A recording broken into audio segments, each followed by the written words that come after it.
Hey everyone, what's going on? Greg here again from Team Blast. I'm in ChatGPT, and this prompt I got from outerly.ai. It's the tool I use for AI SEO services for my clients. And I noticed that this particular query was showing up a lot within ChatGPT on a pretty regular basis. So I did the prompt, and you can see TM Blast is featured at the very top. There are other companies that are also mentioned as well, which is why it's really critical to track your mentions for different prompts because you want to be in the mix now to be either considered for a service, or if you are selling a particular product or have any type of business as well, you want to be in the mix now when it comes to those upper funnel queries.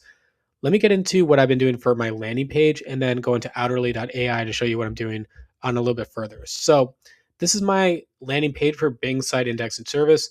I'm going to talk about two key things that I've done. So first, I have a key takeaway section. I have a video about this that goes into far greater detail, but I recommend basically summarizing the main points about your service, make it really easy for LLMs to understand, especially ChatGPT.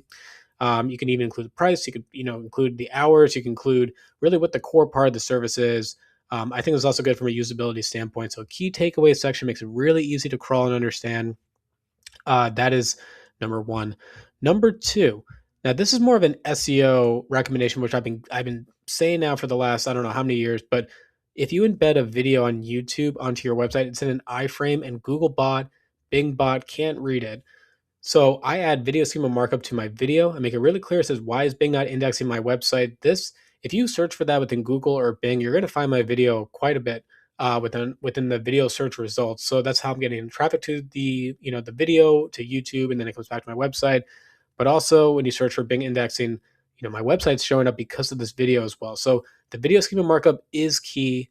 And let me get into this a little bit further. So on outerly.ai, I did a specific URL content check. So I made a video about this. I'll link it in the description. But I've been noticing that this particular service is getting more and more featured in Copilot and ChatGPT and other sources too.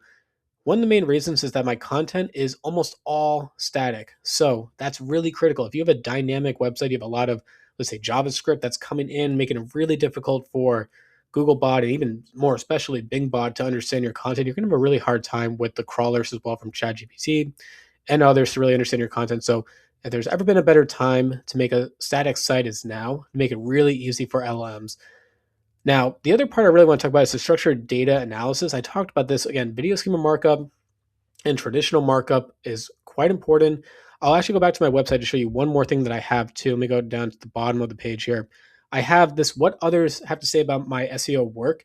These are all Google reviews that are brought into my website, but they're all readable. They all have structured markup data, which allows Googlebot and Bingbot to fully understand these reviews. So when I go back into outerly.ai, they can see, okay, TM Blast has the video schema markup. They have regular local business markup, and then they also have review markup as well. These signals right here make it really easy for ChatGPT and other sources as well to gather the information around Bing site indexing, what others say about my business, and then even more about my business as well within the markup to really make it clear and easy for ChatGPT to source me. Now, there is quite a bit more than simply just a couple on-page changes you can do, but I really want to record this video as a way to say, if you're looking to increase, again, your mentions on ChatGPT, I first recommend obviously using a tool to track different prompts, give it a few days to get an idea of how often you show up against your competitors. But then do the content URL check, see what you can add to your individual landing page, make it a little bit easier to understand from a ChatGPT perspective, make the changes. Then obviously, you can track the mentions over time. But I hope this video might have, sparked some ideas what you guys can do next for your business. Let me know if you have any questions. And as always, have a good rest of your day.